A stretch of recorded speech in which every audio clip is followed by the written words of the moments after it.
Hello students, welcome to the class. तो पिछली class में हम क्वेश्चन नंबर फर्स्ट के 5 पार्ट्स कर चुके थे। अभी आज हमें सिक्स्थ पार्ट करना है। चलिए करते हैं सिक्स्थ पार्ट। सिक्स्थ पार्ट में जो फर्स्ट इक्वेशन है वो है 6x + 3y = 6xy और सेकेंड इक्वेशन है 2x + 4y = 5xy। हमने देखा था कि इस तरह के क्वेश्चंस को करने के लिए हम एलिमिनेशन मेथड यूज़ करते हैं और ये ईजिली हो जाते हैं। तो चलिए इस इक्वेशन को 3 से मल्टीप्लाई कर लेते हैं।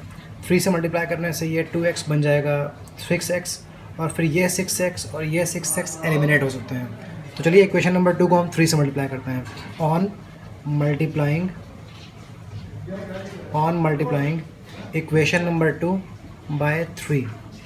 इक्वेशन नंबर 2 को 3 से मल्टीप्लाई करते हैं। 3 × 2 6x, 3 × 4 12y, 3 × 5 15xy। अब आप फर्स्ट इक्वेशन को इसी के नीचे लिख दीजिए। 6x + 3y = 6xy। आप अब सब्ट्रैक्ट कर लीजिए, क्योंकि सब्ट्रैक्ट करने से आपको साइन चेंज करना पड़ेगा नीचे के नंबर्स का, और ये दोनों एलिमिनेट हो जाएंगे क्योंकि 6x - 6x 0 हो जाएगा। 12y और ये है -3y। 12y - 3y बनेगा 9y। 15xy - 6xy बनेगा 9xy। अभी आप y और y कैंसिल कर दो तो देखिए 9 की वैल्यू 9x आ गई। अगर आप 9 को भेज दोगे इस तरफ तो आपको क्या मिलेगा, 9/9। ये x की वैल्यू हो जाएगी और सॉल्व करने पर x कितना मिल जाएगा, x आपको 1 मिल जाएगा। आपको x की वैल्यू 1 मिल चुकी है। अब x की वैल्यू 1 उठाकर आप इक्वेशन नंबर 1 या 2 में पुट कर दो, आपको मिल जाएगी y की वैल्यू। चलिए पुट करते हैं इक्वेशन में x की वैल्यू। तो ये हमारे सामने है फर्स्ट इक्वेशन। चलिए इस फर्स्ट इक्वेशन में ही पुट कर देते हैं x की वैल्यू। सब्सटीट्यूट x = 1 इन इक्वेशन नंबर 1। इक्वेशन नंबर 1 है 6x + 3y = 6xy। आप x को 1 लिखने वाले हो। इस x को हटाइए और यहाँ लिख दीजिए 1। इस x को हटाइए, यहाँ लिख दीजिए 1, यहाँ लिख दीजिए 1। ओके, सॉल्व करते हैं। 6 × 1 हो जाएगा 6 + 3y को भेज दीजिए लेफ्ट साइड में, राइट साइड में, तो ये बन जाएगा 6y - 3y। 6 × 1 × y होता है 6y। मैंने 3y को भेज दिया राइट साइड में, तो ये पॉजिटिव से नेगेटिव बन चुका है। अब 6y में से 3y सब्ट्रैक्ट करेंगे तो 3y बचेगा। इधर है 6। आप 6 को 3 से डिवाइड कर दो तो y की वैल्यू मिल जाएगी आपको, और y की वैल्यू हो जाएगी 2। तो आप देखें आपने सॉल्व कर लिया है इस प्रॉब्लम को। आपको y की वैल्यू 2 मिली है और x की वैल्यू 1 मिली है। x की वैल्यू आपको 1 मिली है और y की वैल्यू आपको 2 मिली है। ओके जी, तो इस तरह के जब भी क्वेश्चंस मिलेंगे तो आप एलिमिनेशन मेथड से उनको सॉल्व करोगे। चलिए चलते हैं नेक्स्ट पार्ट पर। हमारे सामने नेक्स्ट पार्ट है पार्ट 7 और पार्ट 8। 2 पार्ट बचे हुए हैं। 7th पार्ट को देखिए। 10/x + y + 2/x - y = 4। 15/x - y - 5/x - y = -2। दोनों ही इक्वेशंस में देखिए कुछ कॉमन दिखेगा। यहाँ भी फर्स्ट डिनोमिनेटर x + y है और यहाँ भी फर्स्ट डिनोमिनेटर x + y है। यहाँ सेकंड डिनोमिनेटर सेम है। तो ऐसा करते हैं, हम यहाँ कुछ अजम्पशंस कर लेते हैं। 1/x + y को हम मान लेते हैं कैपिटल X, या a मान सकते हैं, p मान सकते हैं, एंड 1/x - y को हम मान लेते हैं कैपिटल Y। ओके जी। अब फर्स्ट इक्वेशन देखिए क्या बन जाएगी। फर्स्ट इक्वेशन लिखी हुई है 10 × 1/x + y, इस फॉर्म में लिखी हुई है। अगर आप इसे सिंप्लीफाई करोगे तो वही मिलेगा आपको। तो 10/x + y का मतलब है 10 × 1/x + y। हमने इसको कैपिटल X मान लिया है, तो अब इसको हटाकर हम कैपिटल X लिख देंगे, तो ये 10x बन जाएगा। फिर प्लस ये लिखा हुआ है 2 × 1/x - y, और मैंने इसको मान लिया है कैपिटल Y, तो ये हो गया 2 कैपिटल Y = 4। तो फर्स्ट इक्वेशन को सिंप्लीफाई करने से ये मिला है, और ये है थर्ड इक्वेशन। इसी तरह आप इसको सिंप्लीफाई करोगे तो ये हो जाएगी 15x - 5y, ये y है, = -2। This is fourth equation. अब इन इक्वेशन को सॉल्व करने से हमारे पास सॉल्यूशन आ जाएगा, मतलब कैपिटल X और कैपिटल Y की वैल्यू मिल जाएंगी। फिर हम निकाल लेंगे स्मॉल x और स्मॉल y की वैल्यू। तो इनको कैसे सिंप्लीफाई करते हैं, ऐसा करते हैं, इस इक्वेशन को 5 से मल्टीप्लाई कर देते हैं तो ये 10y बन जाएगा। इस इक्वेशन को 2 से मल्टीप्लाई करते हैं तो ये 10y बन जाएगा। 10y एलिमिनेट हो जाएंगे। ठीक है जी। तो थर्ड इक्वेशन को 5 से मल्टीप्लाई करते हैं। On multiplying equation number 3 by 5 and equation number 4 by 2। चलिए करते हैं मल्टीप्लाई। इसको ज़रा हटा देते हैं।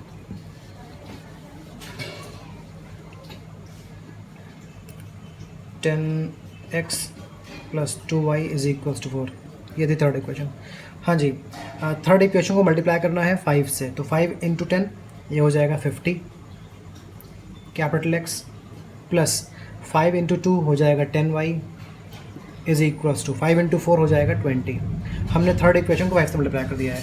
अब फोर्थ इक्वेशन को हम 2 से मल्टीप्लाई करेंगे। 2 इंटू 15 ये हो जाएगा 30x, 2 इंटू 5 हो जाएगा 10y, और 2 इंटू 2 हो जाएगा -4। चलिए इन्हें ऐड करेंगे तो 10y और 10y कैंसिल हो जाएगा। तो आप इस बार ऐड करोगे, इस बार सब्ट्रैक्ट नहीं करना है। ऑन एडिशन, एडिशन पर क्या आएगा वो ज़रा देख लीजिए। ये दोनों कैंसिल हो गए, 50x और 30x बन जाएगा 80x, इधर 20 माइनस 4 हो जाएगा 16। तो कैपिटल एक्स की वैल्यू हो जाएगी 16/80, जो कि 16 1 टाइम्स, 16 5 टाइम्स, रिड्यूस होकर 1/5 बन जाएगा। तो कैपिटल एक्स की वैल्यू 1/5 आ गई है। अब कैपिटल एक्स की वैल्यू को उठाकर आप इक्वेशन नंबर 3 या 4 में पुट कर दो, आपको कैपिटल वाई की मिल जाएगी वैल्यू। तो चलिए सब्सटीट्यूट कर देते हैं। On substituting capital X is equals to 1/5 in equation number 3। आपको याद होगा इक्वेशन नंबर 3 थी आपके पास 10 capital X plus 2 capital Y is equals to 4। आप यहाँ x की जगह 1/5 लिखने वाले हो, तो x को हटा दीजिए और यहाँ लिख दीजिए 1/5।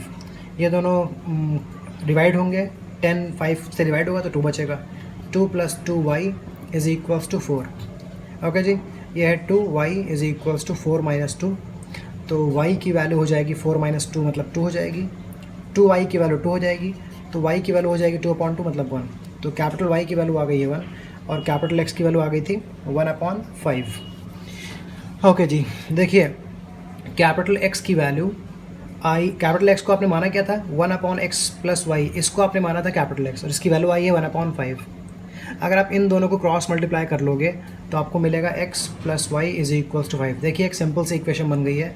थोड़ी देर पहले आपके पास इक्वेशन नंबर 3 और 4 थी, तो इस इक्वेशन को हम इक्वेशन नंबर 5 बोलेंगे। इधर आते हैं, कैपिटल y को आपने माना था 1/x माइनस वाई, और इसकी वैल्यू सॉल्व करने पर कैपिटल y की कितनी आई है आपने देखा था 1 आई है वैल्यू। आप इन दोनों को क्रॉस मल्टीप्लाई करो तो आपको मिल जाएगा x माइनस वाई की वैल्यू 1। ये इक्वेशन नंबर 6 कहलाएगी।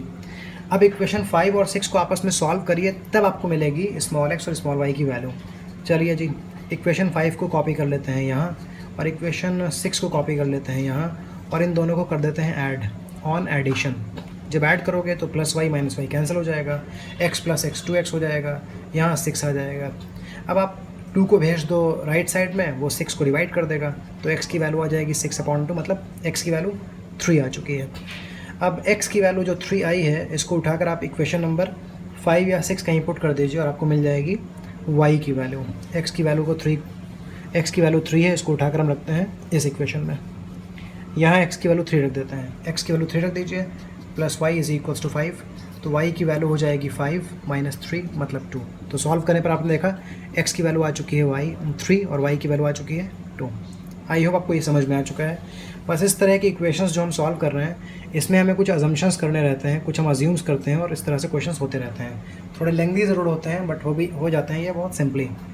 ये क्वेश्चन देखिए, तो आप पहले ही देख लो, फर्स्ट इक्वेशन और सेकंड इक्वेशन में ये डिनोमिनेटर में 3x प्लस वाई दोनों जगह लिखा हुआ है, ये हमें अज्यूम करने में हेल्प करेगा।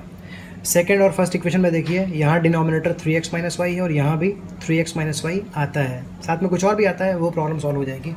तो ऐसा करते हैं, हम मान लेते हैं let 1/3x plus Y be capital x.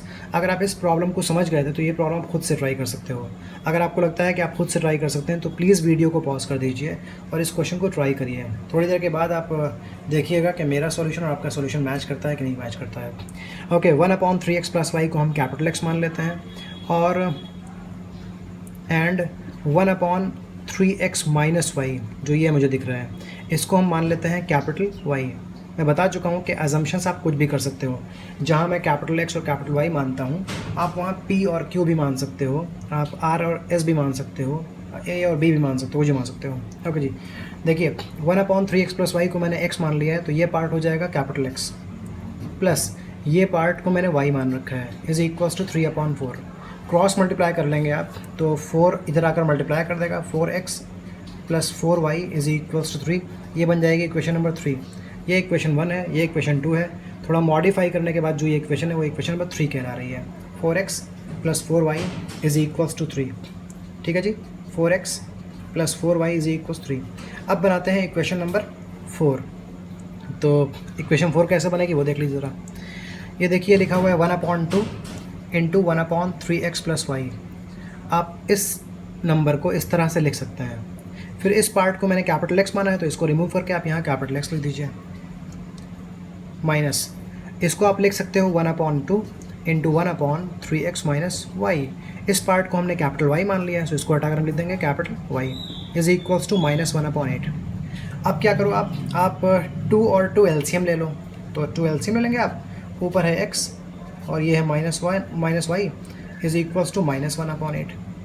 इधर उधर आप चाहो तो इनको रिड्यूस भी कर सकते हो, 2 1 टाइम्स एंड 2 4 टाइम्स। ठीक है जी, अब क्रॉस मल्टीप्लाई कर लो। 4 ने x माइनस वाई को मल्टीप्लाई किया तो 4 इंटू एक्स हो गया 4x, 4 ने y को किया तो 4y हो गया इज इक्वल्स टू -1 और 1 मिलकर मल्टीप्लाई होकर -1 बन गया। तो सेकंड इक्वेशन आ गई है 4x minus 4y is equals to -1।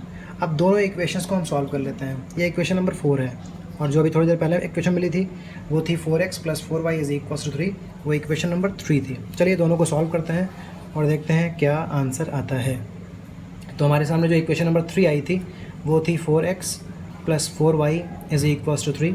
Equation number जो 4 है वो है 4x minus 4y is equals to -1। चलिए इनको हम ऐड करते हैं ऑन एडिशन। 4y कैंसिल हो जाएगा क्योंकि एक पॉजिटिव एक नेगेटिव है।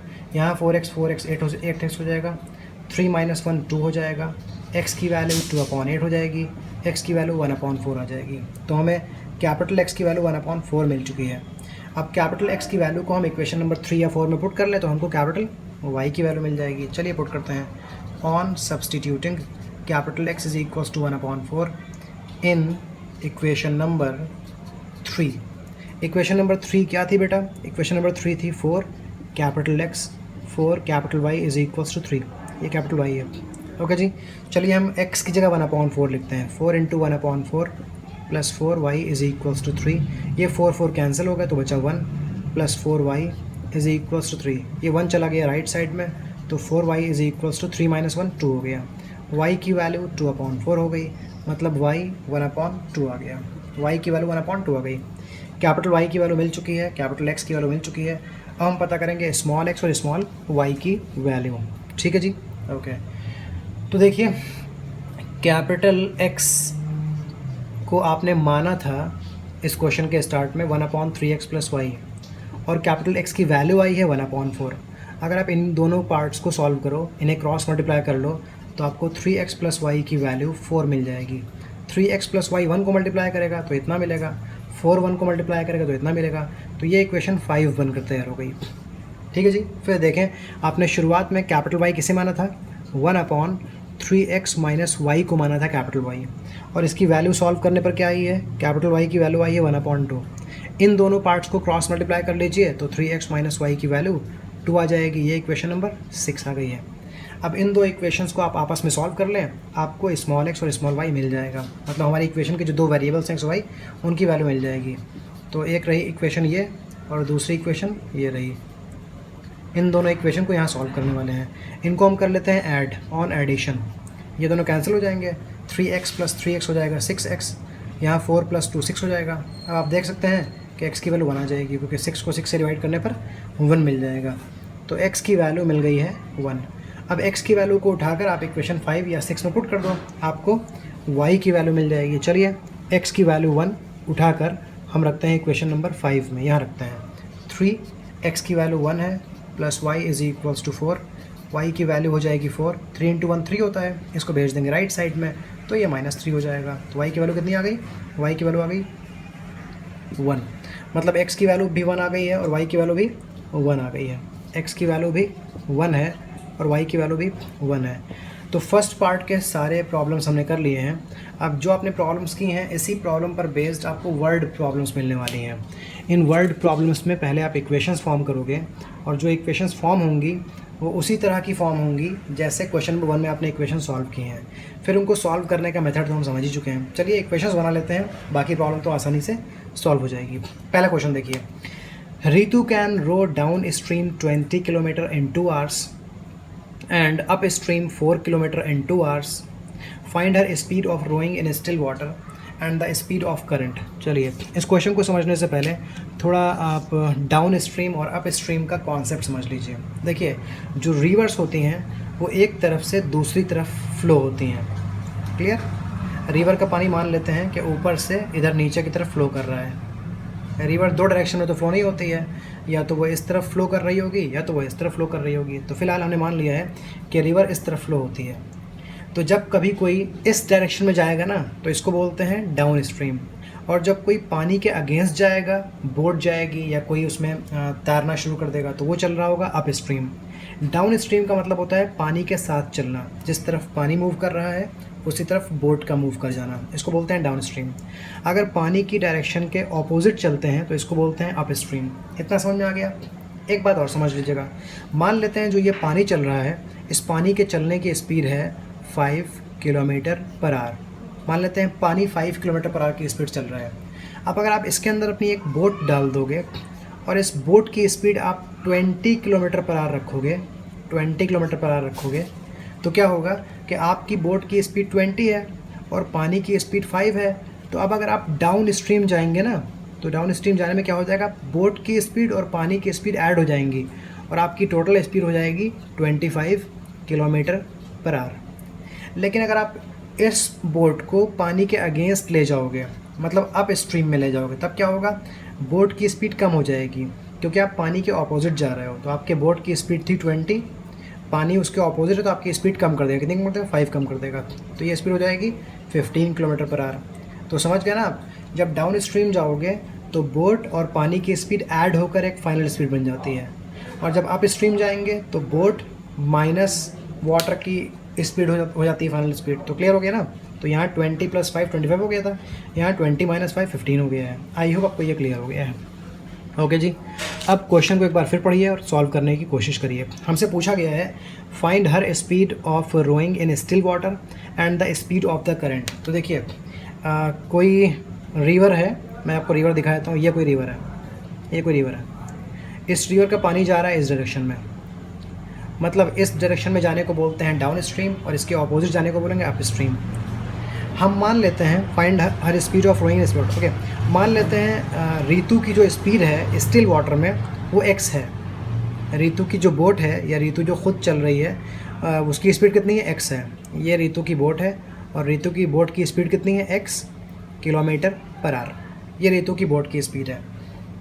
और स्पीड ऑफ करंट, पानी की स्पीड कितनी है? पानी की स्पीड को हम मान लेते हैं y किलोमीटर पर आवर। तो बेटा अगर बोट की स्पीड x मान लें और वाटर की स्पीड y मान लें, करंट का मतलब वही लहर की स्पीड, तो पानी से लहर बन रही है ना, तो मतलब पानी की स्पीड और करंट की स्पीड सेम है। तो ये करंट की स्पीड है जो y है और ये बोट की स्पीड है x है। अगर डाउन स्ट्रीम जाएंगे तो डाउन स्ट्रीम जाने में दोनों स्पीड्स ऐड हो जाएंगी, x + y स्पीड हो जाएगी डाउन जाने में, पानी के साथ जाने में। और अप स्ट्रीम जाने का मतलब है पानी के अगेंस्ट जाना, तो ये स्पीड सब्ट्रैक्ट हो जाएंगी। बोट की स्पीड में से करंट की स्पीड सब्ट्रैक्ट हो जाएगी और ये स्पीड रहेगी। तो अगर आपने बोट की स्पीड को x किलोमीटर पर आवर मान लिया है और करंट की स्पीड को y किलोमीटर पर आवर मान लिया है, करंट मतलब वाटर की स्पीड, तो डाउन स्ट्रीम में जाने पर दोनों की स्पीड ऐड होकर फाइनल स्पीड मिलेगी और अप स्ट्रीम जाने में दोनों की स्पीड सब्ट्रैक्ट होकर फाइनल स्पीड मिलेगी।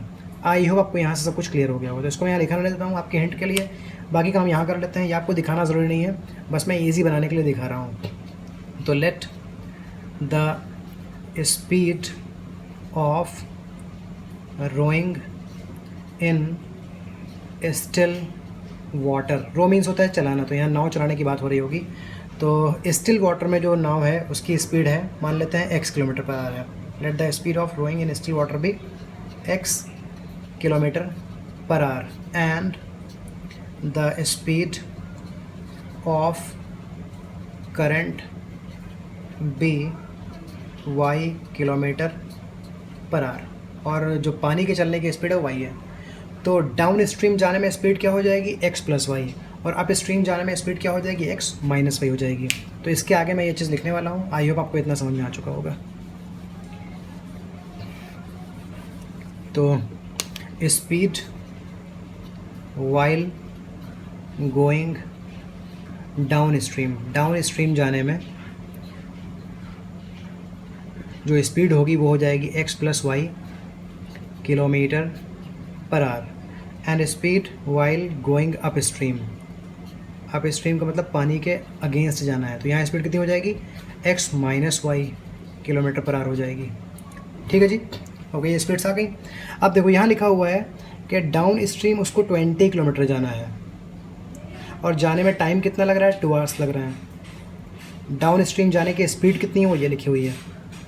डाउन स्ट्रीम जाने की स्पीड भी मालूम है आपको, डाउन स्ट्रीम जाने का डिस्टेंस भी मालूम है आपको, डाउन स्ट्रीम जाने का टाइम भी मालूम है आपको। क्लियर, ओके जी।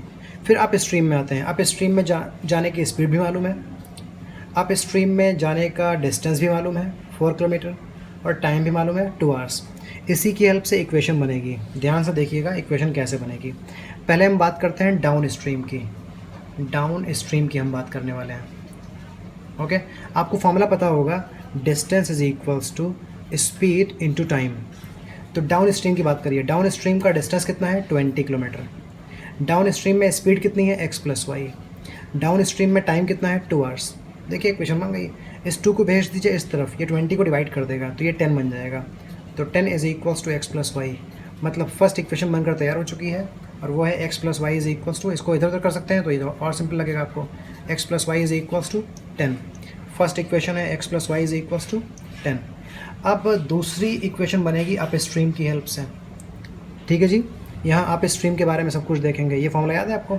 अप स्ट्रीम का डिस्टेंस कितना है, 4 किलोमीटर। अप स्ट्रीम की स्पीड कितनी है, x minus Y. Upstream में टाइम कितना लग रहा है, 2 आवर्स। इस 2 को भेज दिए इस तरफ, डिवाइड कर देगा ये, तो 2 is equals to X minus Y. मतलब x माइनस वाई की वैल्यू आ गई 2, ये बन गई सेकेंड इक्वेशन। तो सेकेंड इक्वेशन है x minus Y is equals to 2। अब इन दोनों इक्वेशन को सॉल्व कर लीजिए तो आपको पता चल जाएगा कि अब स्टिल वाटर में कितनी स्पीड है और स्पीड ऑफ करंट कितनी है। x प्लस वाई की वैल्यू 10 है और x माइनस वाई की वैल्यू 2 है।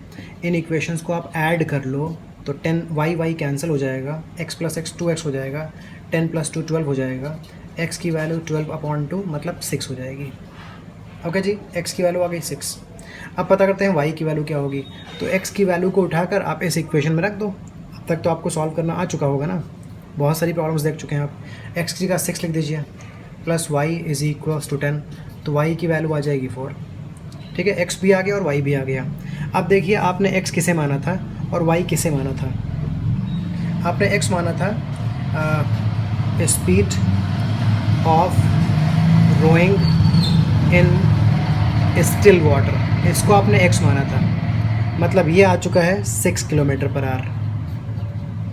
फिर आपने स्पीड ऑफ करंट, इसको आपने y माना था और इसकी वैल्यू आई है 4 kilometre per our. I hope आपको ये बिल्कुल क्लियर हो चुका है। अब हम आते हैं नेक्स्ट प्रॉब्लम पर। देखिए नेक्स्ट प्रॉब्लम क्या है। हमारे सामने एक क्वेश्चन है, 2 women and 5 men can together finish an embroidery work in 4 days while 3 women and 6 men can finish it in 3 days. Okay, पढ़ लिया। Find the time taken by one woman alone to finish the work and also that taken by one man alone. Okay, बताना ये है कि एक औरत, एक women अगर अकेले काम करे तो कितने दिनों में या कितने टाइम में काम ख़त्म कर देगी। अगर एक आदमी अकेले काम करे तो कितने दिनों में ख़त्म करे, ये बताना है। तो मान लेते हैं एक वुमेन को अकेले काम करने में x डेज़ लगेंगे और एक आदमी को काम ख़त्म करने में अकेले y डेज़ लगेंगे। अज्यूम कर लेते हैं, फिर क्वेश्चन शुरू करेंगे। Let one women completes the work in x days and one man completes the work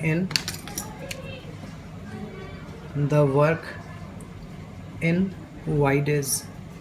एक आदमी को काम ख़त्म करने में मान लेते हैं y डेज़ लगते हैं और एक वुमेन को काम ख़त्म करने में मान लेते हैं x डेज़ लगते हैं। पीछे पढ़ते हैं, इक्वेशन बनाते हैं। 2 women and 5 men can together finish an embroidery work in 4 days। Okay, यहाँ पर 2 women हैं और 5 men हैं। जब ये 2 women और 5 men मिलकर काम करते हैं तब एम्ब्रॉयडरी वर्क को 4 दिनों में ख़त्म करते हैं। अगर अकेले कोई करेगा तो बहुत ज़्यादा टाइम लगेगा। ठीक है जी, ओके। अगर एक वुमेन x डेज़ में पूरा काम ख़त्म करती है तो एक वुमेन एक दिन में कितना करेगी? फॉर एग्जांपल अगर मैं आपसे बोलूँ कि आप कोई काम 2 दिनों में ख़त्म करोगे, आप कोई काम 2 दिनों में ख़त्म करोगे, एक दिन में कितना करोगे? इसका रेसिप्रोकल करोगे, मतलब 1/2 आधा करोगे। नहीं समझ पाए? अगर आप कोई काम 3 दिनों में ख़त्म करते हो तो एक दिन में कितना करोगे? अगर 3 दिन में पूरा काम ख़त्म करते हो तो एक दिन में 1/3 करोगे, मतलब इसका रेसिप्रोकल करोगे। तो मतलब इसका रेसिप्रोकल करने से ये पता चल जाता है कि हम एक दिन में कितना काम ख़त्म करेंगे।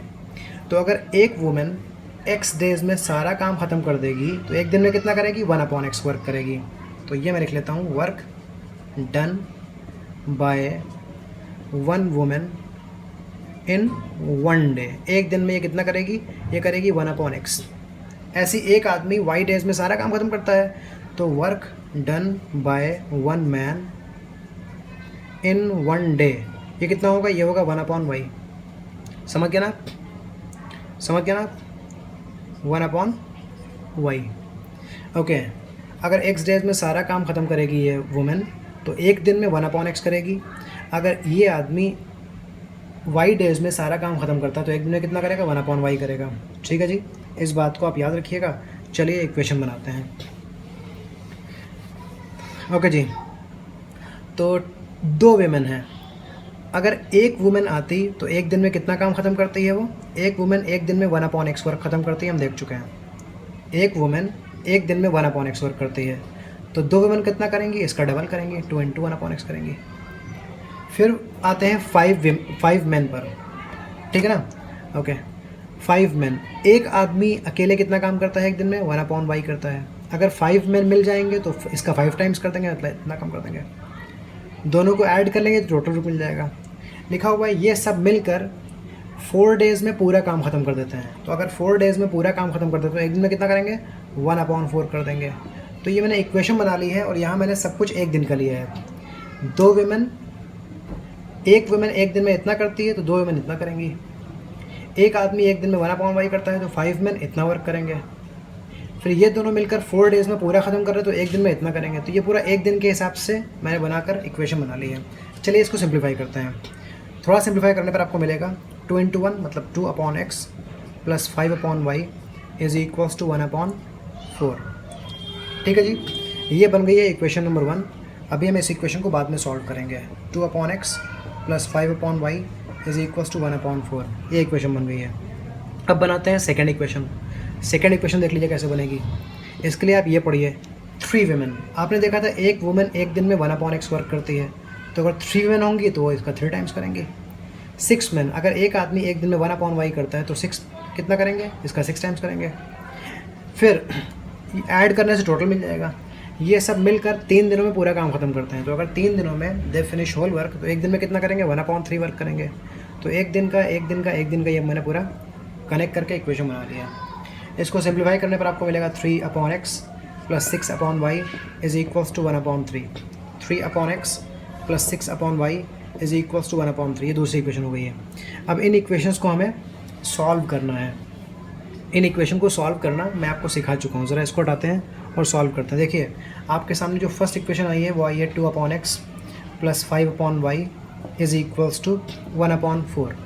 और जो आपके सामने सेकेंड इक्वेशन आई है वो आई है 3/x plus 6/y is equals to 1/3। आप क्या करो, 1/x यहाँ भी है तो 1/x कुछ मान लो। ऐसा करते हैं, लेट 1/x को हम मान लेते हैं कैपिटल X और 1/y को हम मान लेते हैं कैपिटल Y। ठीक है, इस तरह इक्वेशंस को सॉल्व करना हमने सीखा हुआ है। तो ये हो जाएगा 2, ये है 2 × 1/x मतलब ये 2x बन जाएगा, प्लस ये हो जाएगा 5y is equals to 1/4। Cross multiply कर लेंगे तो 4 × 2 हो जाएगा 8x प्लस 4 × 5 20y हो जाएगा। 4 × 2 8 हो गया, 4 × 5 20 हो गया और ये इज इक्वल्स टू 1 आ गया। ये इक्वेशन नंबर 3 बनकर तैयार हो गई। इधर क्या करते हैं, यहाँ 3/x है तो 3 × 1/x है। आप इसको लिखोगे 3 capital X plus 6 capital Y is equals to 1/3, क्योंकि आपने 1/x को कैपिटल X माना है, 1/y को कैपिटल Y माना है। क्रॉस मल्टीप्लाई कर लीजिए, 3 टाइम्स 9x हो जाएगा, 3 6 टाइम्स 18y हो जाएगा इज इक्वल्स टू 1। ये बन गई इक्वेशन नंबर 4। अब इन इक्वेशंस को हम आपस में सॉल्व करेंगे। कैसे सॉल्व करेंगे? आप ऐसा करिए कि इस इक्वेशन को मल्टीप्लाई कर दीजिए 9 से तो ये 72 हो जाएगा, इस इक्वेशन को मल्टीप्लाई कर दीजिए 8 से तो ये भी हो जाएगा 72। ठीक है जी। तो इस इक्वेशन को हम मल्टीप्लाई कर लेते हैं 9 से और इस इक्वेशन को हम मल्टीप्लाई कर लेते हैं 8 से। थोड़ा मैं शॉर्ट बता देता हूँ, आपको क्लियर हो जाएगा। ओके, 9 इंटू 8 ये हो गया 72x। जब मैं बोलता हूँ इक्वेशन को मल्टीप्लाई करना तो इक्वेशन के हर टर्म को मल्टीप्लाई करना होता है। 9 से इसको मल्टीप्लाई कर लीजिए 180y हो जाएगा, 9 को इससे मल्टीप्लाई कर लीजिए 9 हो जाएगा, इधर 8 से मल्टीप्लाई करिए 8 इंटू 9 ये हो जाएगा 72x। आप 8 से 18 को मल्टीप्लाई कर लिए 144y हो जाएगा, 8 को 1 से मल्टीप्लाई कर लीजिए 8 हो जाएगा। अब आप यहाँ पर सब्ट्रैक्शन कर लोगे। सब्ट्रैक्शन करने का मतलब इक्वेशन सेकंड इक्वेशन का साइन बदलना पड़ेगा, बदल दीजिए, ये दोनों कैंसिल हो जाएंगे। 180y माइनस 144y हो जाएगा 36y इज इक्वल्स टू 1 हो गया। आई होप आपको ये क्लियर है। ठीक है जी, देख लीजिए, कोई प्रॉब्लम है तो मुझे बताइए, कमेंट सेक्शन में बता सकते हैं अगर आपको कोई भी प्रॉब्लम होती है। तो हमको y की वैल्यू बस मिलने वाली है। y की वैल्यू क्या हो जाएगी 1/36 हो जाएगी, y की वैल्यू 1/36 हो जाएगी। अब आप y की वैल्यू को उठाकर इक्वेशन नंबर 3 या 4 में पुट कर दीजिए, आपको x की वैल्यू मिल जाएगी। देखिए इक्वेशन नंबर 3 क्या है, 9x plus 18y is equals to 1, ये इक्वेशन नंबर 3 थी। आप इसके अंदर y की वैल्यू पुट कर दीजिए, y की वैल्यू है 1/36। आप ज़रा सॉल्व कर लीजिए, ये 18 1 टाइम्स 18 2 टाइम्स हो जाएगा। तो 9x की वैल्यू हो जाएगी 1/2, 9x plus 1/2 is equals to 1, 9x plus 1/2 is equals to 1। आप 1/2 को भेज दो राइट साइड में, तो 9x की वैल्यू हो जाएगी 1 माइनस 1/2, ये हो जाएगा 9x इज इक्वल्स टू 1/2। तो जब 9 को आप इधर भेजोगे तो 2 से मल्टीप्लाई होकर 18 बन जाएगा, तो x की वैल्यू आ जाएगी 1/18। x की वैल्यू आ गई है 1/18 और y की वैल्यू आ गई है 1/36। ठीक है जी, x की वैल्यू आ चुकी है 1/18 और y की वैल्यू आ चुकी है 1/36। अब आप देखो, ये है कैपिटल X। कैपिटल X आपने किसे माना था, 1/x को माना था, और कैपिटल X की वैल्यू क्या आई है, वो आई है 1/18। आप इन दोनों को क्रॉस मल्टीप्लाई कर लो तो आपको x मिल जाएगा, x 18 आ गया। फिर आप देखिए कैपिटल Y, ये आपने 1/y को माना था शुरुआत में, और कैपिटल Y की वैल्यू है 1/36। आप इन्हें क्रॉस मल्टीप्लाई कर लो तो y की वैल्यू 36 मिल जाएगी। अब ये x क्या था, ये था कि एक वुमेन को काम करने में कितना टाइम लगेगा। तो एक वुमेन अकेले अगर करेगी तो 18 डेज़ में काम ख़त्म करेगी, और एक आदमी अकेले 36 डेज़ में काम ख़त्म करेगा। आंसर आ गया आपका। तो one women will complete the work in 18 days. अगर एक औरत अकेले काम करेगी तो 18 डेज़ में काम ख़त्म करेगी। और आदमी की बात करें तो 1 man will complete the work in 36 days। I hope आपको ये क्लियर हो चुका है, समझ गए ना आप। चलिए जी, अगर समझ गए हैं तो हम एक और प्रॉब्लम कर लेते हैं। ये हमारी इस एक्सरसाइज की लास्ट प्रॉब्लम है और हम बात करते हैं रूही के बारे में। Ruhi travels 300 kilometre to her home partly by train and partly by bus. She takes 4 hours if she travels 60 km by train and the remaining by bus। देखिए रूही को टोटल डिस्टेंस जो कवर करना है वो 300 है। वो क्या कर रही है, वो 60 किलोमीटर कवर कर रही है ट्रेन से, और बाकी जो बचा हुआ 240 वो बस से कवर कर रही है। तो ऐसा करने से उसको टोटल टाइम 4 घंटे लगते हैं। वो 4 घंटे में पहुंच जाती है अपने जहाँ भी पहुंचना चाह रही है, घर। ओके, लेकिन if she travels 100 kilometre by train, अगर वो 300 किलोमीटर का 100 किलोमीटर ट्रेन से चले और बाकी का 200 किलोमीटर बस से चले, तब उसको 10 मिनट ज़्यादा लग जाते हैं, मतलब 4 घंटे 10 मिनट लग जाते होंगे।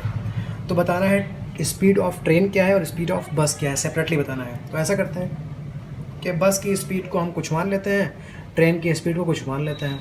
तो let the speed of the train be x kilometer per hour and the speed of the bus be y kilometer per hour। Okay जी, हमने ट्रेन की स्पीड को x किलोमीटर पर आवर मान लिया है और बस की स्पीड को y किलोमीटर पर आवर मान लिया है। अब देखिए, रूही को 300 किलोमीटर डिस्टेंस कवर करना है। तो शुरुआत में बोला गया है कि 300 में से 60 उसने कवर कर लिया है ट्रेन से, और जो बाकी बचा कितना है, 300 में से 60 सब्ट्रैक्ट कर लीजिए, 240 आ जाएगा। ये बचा हुआ 240 उसने बस से ट्रैवल किया है। ठीक है जी, ओके। ट्रेन की जो स्पीड है वो है x और बस की जो स्पीड है वो है y। अगर आप ये पता करना चाहो कि ट्रेन को टाइम कितना लगा होगा, तो आप डिस्टेंस को इस स्पीड से डिवाइड कर दीजिए, मतलब 60/x टाइम लगा हुआ ट्रेन से। इधर आ जाइए, बस से कितना टाइम लगेगा, बस से डिस्टेंस इतना कवर किया है और बस की स्पीड इतनी है, तो डिस्टेंस को स्पीड से डिवाइड करने से टाइम मिल जाता है। तो 240/y ये बस से टाइम लगा है, समझ गया ना आप। तो मैं 60/x लिखूँगा, ये ट्रेन से लगा है टाइम। 240/y लिखूँगा, ये बस से लगा है टाइम। ठीक है जी, देखिए इक्वेशन बन गई है। 60/x ये टाइम लगा है ट्रेन से, और 240/y ये टाइम बस से लगा है। अगर दोनों टाइम को ऐड कर दोगे ना तो ये आएगा 4 आवर्स, क्योंकि टोटल टाइम 4 आवर्स था। बन गया ना इक्वेशन। तो 60/x plus 240/y is equal to 4, ये फर्स्ट इक्वेशन बन गई है। चलिए अब बनाते हैं सेकेंड इक्वेशन। सेकेंड इक्वेशन के लिए ये पढ़िए, इस बार उसने क्या किया है, जो 300 किलोमीटर कवर करना था उसमें से 100 कवर कर लिया है उसने ट्रेन से, और बाकी जो बचा कितना, 200 बचा, ये उसने बस से कवर कर लिया है। ट्रेन की स्पीड x है और बस की स्पीड y है। ट्रेन से टाइम कितना लगेगा, ट्रेन से डिस्टेंस कवर किया है 100 और ट्रेन की स्पीड है x, डिस्टेंस को स्पीड से डिवाइड कर लीजिए तो टाइम लगेगा 100/x। बस से कितना टाइम लगेगा, बस से डिस्टेंस कवर किया है 200, बस की स्पीड है y, तो डिस्टेंस को स्पीड से डिवाइड करिए, मतलब 200/y, ये बस से लगेगा टाइम। ठीक है जी, तो जो ट्रेन से टाइम लगेगा वो लगेगा 100/x, और जो बस से टाइम लगेगा वो लगेगा 200/y। दोनों टाइम को जो आप ऐड करेंगे ना तो ये टाइम हो जाएगा क्या लिखा हुआ है, 10 मिनट्स लॉन्गर, मतलब 10 मिनट ज़्यादा लग गए हैं। तो पिछली बार 4 घंटे लगे थे, इस बार 4 घंटे प्लस 10 मिनट और लगेंगे। 10 मिनट्स है, मैं मिनट्स को भी आर में चेंज कर लेता हूँ 60 से डिवाइड करके। ठीक है, इस बार 4 घंटे नहीं लगे हैं, 4 घंटे प्लस 10 मिनट और, मैंने 10 मिनट को चेंज कर दिया है आर में। आर में चेंज करने के लिए मैंने 60 से डिवाइड कर दिया है। आर में इसलिए चेंज किया है ताकि इस तरफ का पूरा यूनिट आर में रहे, ये भी आर में, ये भी आर में हो गया। ठीक है जी, आई होप आपको क्लियर हो गया है। तो इसको ज़रा सिंप्लीफाई करना पड़ेगा, इक्वेशन तो बन चुकी है लेकिन थोड़ा सिंप्लीफाई कर लेते हैं। आप इसको पहले रिड्यूस कर दो, 0 और 0 कैंसिल, तो 1/6 बचेगा। ठीक है जी, अगला स्टेप देखिए, 100/x plus 200/y is equals to 4 और 1/6 है ना, ये इसको रफ में बताता हूँ कैसे ऐड करते हैं। 4 + 1/6, 6 ले लीजिए एलसीएम, तो ये हो जाएगा 24 + 1, देखिए 25/6 आ गया, 25/6, ये बन गई सेकंड इक्वेशन। तो 100/x plus 200/y is equals to 25/6, ये बन गई सेकंड इक्वेशन। अब हम फर्स्ट इक्वेशन और सेकंड इक्वेशन को सॉल्व करेंगे और हमें आंसर मिल जाएगा। ओके जी, जो फर्स्ट इक्वेशन बनी थी वो ये बनी थी, 60/x plus 240/y is equals to 4, ये फर्स्ट इक्वेशन थी। और जो सेकंड इक्वेशन है वो है 100/x plus 200/y is equals to 25/6। पहली बात तो आप यहाँ 1/x कुछ मान लीजिए, 1/y को भी कुछ मान लीजिए। तो चलिए, let 1/x be capital X and 1/y be capital Y। तो ये बन जाएगा 60x और 240y इज इक्वल्स टू 4, और इधर ये बन जाएगा 100x plus 200y is equals to 25/6। Okay, पहली बात तो इन इक्वेशंस को हम थोड़ा सिंपल कर सकते हैं रिड्यूस करके। इस इक्वेशन में हर टर्म 4 से डिविजिबल है, 4 से इसको डिवाइड करेंगे 15x आ जाएगा, 4 से इसको डिवाइड करेंगे 60y आ जाएगा, 4 से इसको डिवाइड करेंगे 1 आ जाएगा। ये इक्वेशन नंबर 3 बन गई।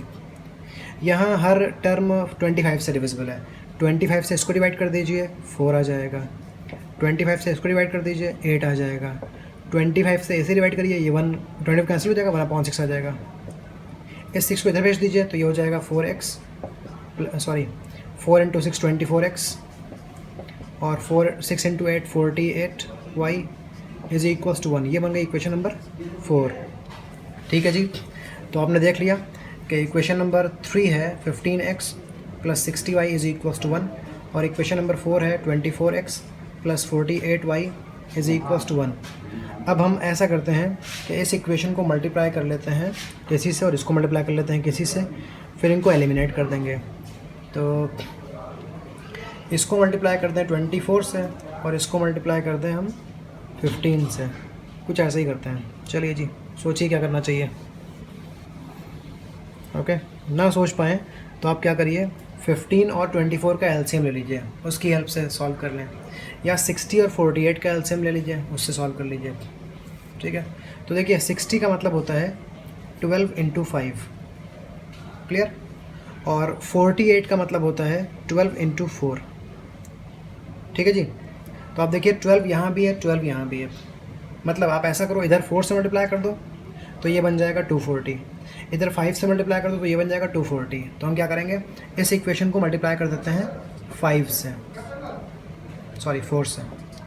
और इस इक्वेशन को मल्टीप्लाई कर देते हैं 5 से। आप डायरेक्ट समझ पा रहे होंगे, इस इक्वेशन को 4 से मल्टीप्लाई करने से ये 240 बन जाएगा, इस इक्वेशन को 5 से मल्टीप्लाई करने से ये 240 बन जाएगा, और फिर इनके x और y की हमें वैल्यूज़ मिल जाएंगी। तो चलिए 4 से मल्टीप्लाई करते हैं, 4 into this 60x, 4 into this 240y, 4 into this 4, इधर 5 से मल्टीप्लाई करते हैं, 5 into this 120x, 5 into this 240y, 5 into this ये 5 हो जाएगा। चलिए जी, अब इनको सॉल्व करते हैं, इन्हें हमें सब्ट्रैक्ट करना पड़ेगा, ऑन सब्ट्रैक्शन, साइन चेंज हो जाएंगे, ये दोनों कैंसिल हो जाएंगे, इधर बचेगा -60x is equals to -1, capital X की वैल्यू आ जाएगी -1 अपॉन -60, मतलब 1/60, हमें x की वैल्यू मिल गई है 1/60। अब इस x की वैल्यू को उठाकर आप इक्वेशन नंबर 3 या इक्वेशन नंबर 4 में पुट कर दो तो आपको y की वैल्यू मिल जाएगी। x की वैल्यू हम रखते हैं इक्वेशन नंबर 3 में, आपको याद होना चाहिए इक्वेशन नंबर 3 जो थी, इसी में रख दीजिए, आप यहाँ रख सकते हैं, कहीं भी रख सकते हैं, यहाँ रख दीजिए। ठीक है, अगर आपको ये टिपिकल लग रही है तो इक्वेशन नंबर 3 में पुट कर सकते हैं। इक्वेशन नंबर 3 बताना चाहूँगा, 15x plus 60y is equals to 1, ये इक्वेशन नंबर 3 थी। इस इक्वेशन में आप x की वैल्यू रखने वाले हो, x की वैल्यू है 1/60, 15 into 1/60 plus 60y is equals to 1, मैंने x की जगह x की वैल्यू पुट कर दी है, ये कैंसिल होकर 1/4 आ जाएगा, plus 60y is equals to 1। थोड़ा सॉल्व करते हैं, 60y is equals to 1 minus 1/4, ये हो जाएगा 3/4। ठीक है जी, एलसीएम लेकर मैंने सॉल्व कर लिया है। अब y की वैल्यू हो जाएगी 3/4 और ये 60 इधर नीचे आ जाएगा।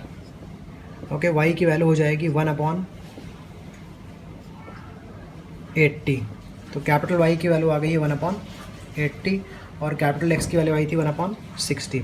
चलिए अब पता करते हैं स्मॉल x कितना होगा, स्मॉल y कितना होगा। स्मॉल x मतलब ट्रेन की स्पीड, स्मॉल y मतलब बस की स्पीड। तो कैपिटल X की अगर बात करें तो ये आपने इसको माना था कैपिटल X, और कैपिटल X की वैल्यू कितनी आई है, 1/60 आई है। आप इन्हें क्रॉस मल्टीप्लाई कर लो तो x की वैल्यू 60 आ जाएगी, मतलब स्पीड ऑफ ट्रेन आ चुकी है 60 किलोमीटर पर आवर। ठीक है जी, फिर कैपिटल Y आपने 1/y को माना था, कैपिटल Y की वैल्यू आई है 1/80, आप इन्हें क्रॉस मल्टीप्लाई कर लो तो y की वैल्यू आ जाएगी 80, मतलब ये किसकी स्पीड आ गई, ये बस की स्पीड आ गई। तो speed of bus is equals to 80 kilometre per hour. Okay जी, तो ये तीनों क्वेश्चंस क्लियर हो चुके हैं। आई होप आपको सब कुछ क्लियर हो गया होगा। कहीं भी कोई प्रॉब्लम है तो प्लीज़ मुझसे पूछ लीजिए, कमेंट सेक्शन में आप अपना डाउट बता सकते हैं मुझे। मिलते हैं नेक्स्ट वीडियो में। इसके बाद इस चैप्टर में सब कुछ ख़त्म हो चुका है, सिर्फ कुछ टिपिकल प्रॉब्लम्स हैं, उनको हम सॉल्व करेंगे। Then we will start the next chapter. Thank you very much for supporting me.